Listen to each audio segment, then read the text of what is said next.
Question number इसी का 11वां question है 3.3 प्रश्नावली का। उसमें दे रहा है ये दोनों, ये तो 11वां क्वेश्चन और एक है 12वां, ये दोनों क्वेश्चन है ऑब्जेक्टिव ऑप्शन क्वेश्चन है। तो इसमें दे रहा है कि ए तथा बी समान कोटि के सममित अवयव हैं, तो ए बी माइनस बी ए एक होगा, यानी ए बी माइनस बी ए इसमें ऑप्शन में दे रहा है सममित होगा या विषम सममित होगा या शून्य मैट्रिक्स होगा या तत्समक मैट्रिक्स होगा। इस प्रकार से कैसे करेंगे हम, देखो इसमें दिया गया क्या है, ए प्लस ए तथा ए समान कोटि के सममित अवयव हैं। तो ए सममित कब होगा, जब ए टी बराबर ए हो, और बी सममित कब होगा, बी टी बराबर बी हो। ये दे रहा है इसमें, और ज्ञात क्या करना है, ए बी माइनस बी ए का डैश कर दो या टी कर दो, इसकी वैल्यू ज्ञात करनी है।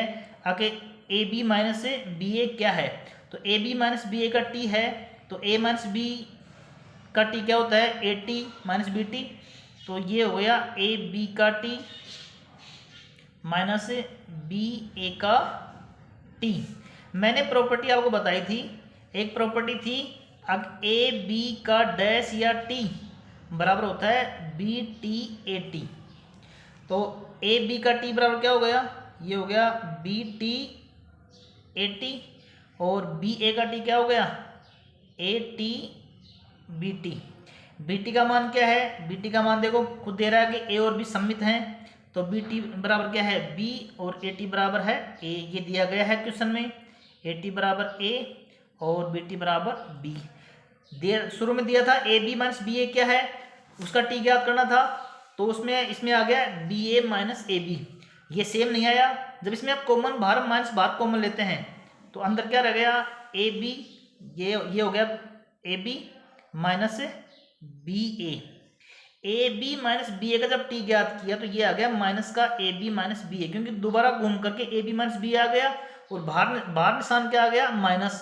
तो ये हो गया विषम सममित, अर्थात हम कह सकते हैं कि ए बी माइनस बी ए एक विषम सममित है। तो ये देखो ऑप्शन, इसमें जो ऑप्शन है वो ऑप्शन नंबर है आपका फर्स्ट, इसमें ए ऑप्शन सही है आपका। इसी प्रकार से जो क्वेश्चन नंबर 12 में जो दिया गया था, ए मैट्रिक्स दे रहा है और एक दे रहा समीकरण ए प्लस में A dash is equal to आई, तो एल्फा का मान क्या होगा। तो देखो ए प्लस में ए डैश बराबर आई है, तो आई तो होता है इकाई मैट्रिक्स, और ए से हम ए डैश ज्ञात कर लेंगे। तो पहले हम ए डैश ज्ञात करेंगे, जो दिया गया मैट्रिक्स ए है, कोस एल्फा माइनस साइन एल्फा है, ये पंक्ति है, इसको बनाएंगे स्तंभ, ये हो गया cos alpha minus sin alpha cos alpha, ये हमने ए डैश ज्ञात कर लिया। अब इसमें ये दे रहा है ए प्लस में A dash is equal to आई, यह समीकरण, इस समीकरण में मान रखना है। ए का मान क्या रखेंगे, cos alpha minus sign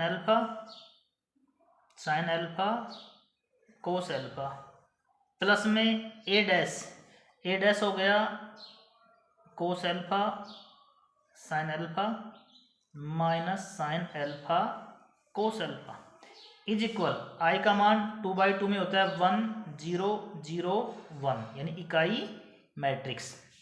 in दोनों के बीच में प्लस है तो दोनों को जोड़ेंगे, कोस एल्फा और कोस एल्फा हो गया 2 कोस एल्फा माइनस साइन एल्फा और प्लस साइन एल्फा, ये हो गया 0 और ये भी हो गया 0 और ये हो गया 2 कोस एल्फा इज इक्वल 1 0 0 1।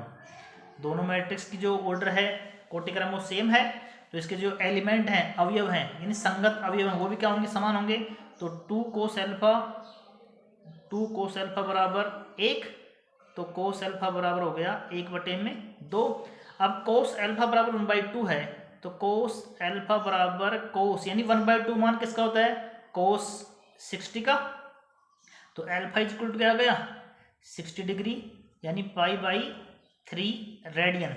अब इसमें रेडियन में दे रहा है आपको ऑप्शन में, ए में π/6 है, बी में π/3 है, सी में पाई है, डी में 3π/2 है, तो इसका ऑप्शन आ गया बी π/3, बी ऑप्शन इसका सही है।